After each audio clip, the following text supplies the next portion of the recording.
नमस्कार, BP news line के prime time में आपका स्वागत है। मैं हूं आपके साथ कोमल गंडोत्रा। आइए नजर डालते हैं दिन भर की प्रमुख सुर्खियों पर। पुलवामा मुठभेड़ में सुरक्षा बलों ने मसूद अजहर के रिश्तेदार समेत 3 आतंकियों को किया ढेर।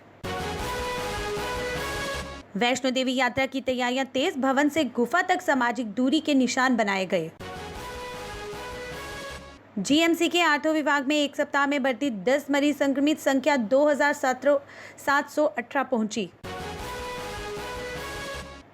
एलपीजी ऑयल टैंकर एसोसिएशन ट्रांसपोर्टरों के समर्थन में आई, सप्लाई कल से हुई बंद।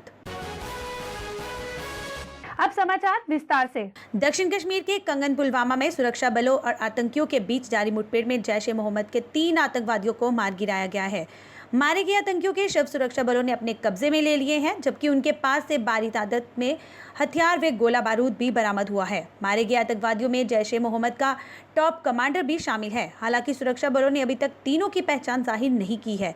इस मुठभेड़ के दौरान सेना का एक जवान भी घायल हुआ है। उसे इलाज के लिए सेना के 92 बेस अस्पताल में भर्ती कराया गया है। श्री माता वैष्णो देवी की यात्रा शुरू करने के लिए राज्य सरकार ने भले ही अभी कोई फैसला ना लिया हो, लेकिन माता के भवन और यात्रा मार्ग पर गतिविधियां तेज हो गई हैं।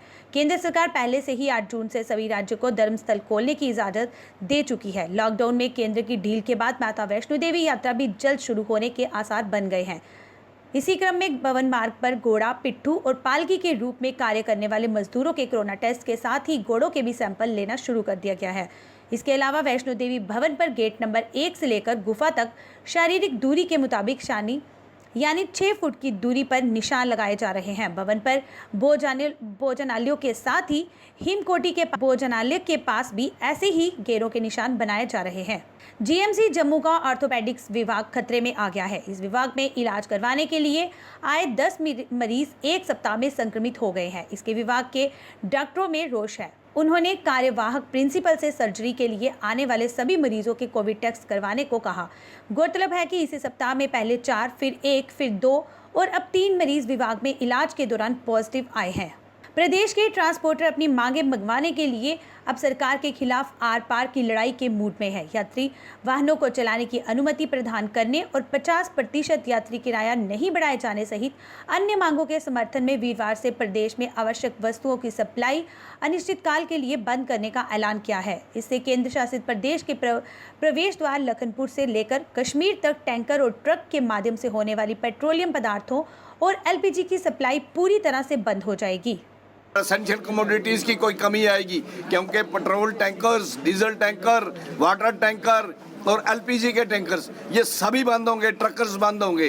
अगर फूड की कमी आएगी या गैस की कमी आएगी तो इसकी जिम्मेदार गवर्नमेंट होगी। और उसके बाद हम अपनी गाड़ियाँ 2 दिन के बाद और 2 दिन के बाद अपनी गाड़ियाँ सड़कों में लाएंगे और एक गाड़ी करके जलाएंगे। और लॉ एंड ऑर्डर की अगर प्रॉब्लम बनेगी तो उसकी जिम्मेदार गवर्नमेंट होगी, हम नहीं होंगे। एमओएस-पीएमओ डॉक्टर जितेंद्र सिंह ने जम्मू कश्मीर सरकार को स्कूल खोलने और वाहन पंजीकरण कर निर्णय को स्थगित करने का सुझाव दिया है। डॉक्टर जितेंद्र सिंह ने कहा, जम्मू कश्मीर यूटी सरकार को सुझाव दिया है कि वाहन पंजीकरण कर और स्कूलों के फिर से खोलने के फैसले फिलहाल टाले जा सकते हैं। लॉकडाउन छूट के बीच देश में कोरोना वायरस के मामले तेजी से बढ़ रहे हैं। आज कोविड-19 संक्रमित की कुल संख्या 2 लाख को पार कर गई है। स्वास्थ्य मंत्रालय द्वारा जारी आंकड़ों के अनुसार भारत में कोरोना वायरस रोगियों की कुल संख्या 2,07,615 तक पहुंच गई है, और जबकि वायरस अब तक 5,815 लोगों की जान ले चुका है। वहीं पिछले 24 घंटे में कोरोना के 8,909 नए मामले सामने आए हैं और 217 लोगों की मौत हुई है।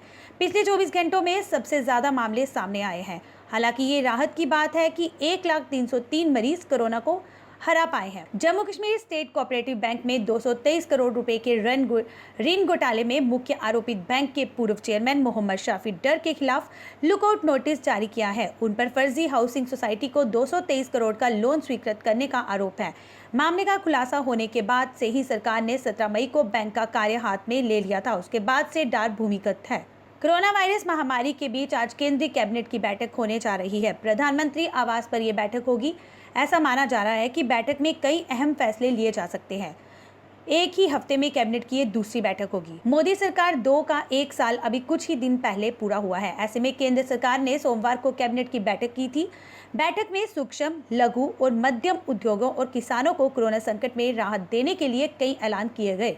भारतीय मौसम विभाग के अनुसार चक्रवाती तूफान निसर्ग आज दोपहर से शाम तक मुंबई से करीब 94 किलोमीटर की दूरी पर स्थित अलीबाग से टकरा सकता है। विभाग के अनुसार निसर्ग तूफान गंभीर चक्रवाती तूफान बन गया है।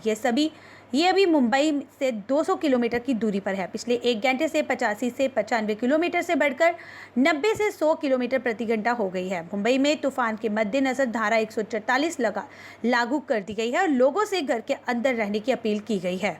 आम लोगों के साथ प्रभावी संवाद और संपर्क बनाए रखने के लिए राज्य सरकार ने मंगलवार को मीडिया नीति 2020 पर मुहर लगा दी है। ये नीति प्रदेश में मीडिया कर्मियों के कल्याण में बड़ा कदम साबित होगी। ये नीति देश की एकता, अखंडता और सार्वभौमिकता को बनाए रखने के साथ मीडिया के दुरुपयोग व फर्जी खबरों पर भी रोक लगाएगी। नई मीडिया नीति के जरिए प्रदेश में पहली बार FM, रेडियो, सैटेलाइट व केबल टीवी चैनलों समेत ऑडियो, विजुअल और इलेक्ट्रॉनिक मीडिया के इम्पैनलमेंट का प्रावधान किया गया है। मीडिया के विकास और आम नागरिकों पर केंद्रित एक व्यवस्था के निर्माण को ध्यान में रखते हुए नई मीडिया नीति में हर साल 2 मीडिया कर्मियों को उनके उल्लेखनीय योगदान के लिए सम्मानित करने का प्रावधान भी है। इसके अलावा प्रदेश में IIMC और IIM जैसे संस्थानों में मीडिया अकादमी संस्थान व पीठ की स्थापना का प्रावधान भी है। पीपी न्यूज लाइन के आज के अंक में बस इतना ही। कल होगी फिर से मुलाकात, तब तक देखते रहिए पीपी न्यूज लाइन। नमस्कार। जम्मू में आई टेस्टिंग की साइंटिफिक और मॉडर्न टेक्नोलॉजी के लिए हमेशा याद रखें जेम ऑप्टिशियंस, जहां पर रखा जाता है आपकी हर जरूरत का ख्याल। Gem opticians with the facility of eye exercise, A scan, biometry, pachymetry और ऑटोमेटेड फील्ड एनालाइजर। और हाँ, हमारे यहाँ बढ़िया क्वालिटी के ब्रांडेड स्पेक्टिकल्स, सनग्लासेस और कॉन्टेक्ट लेंसेज मिलते हैं। आपका भरोसेमंद एक ही नाम, Gem opticians, Gandhinagar. Gem opticians, Nai Basti. Gem opticians, Amphalla. Gem opticians, Trikuta नगर।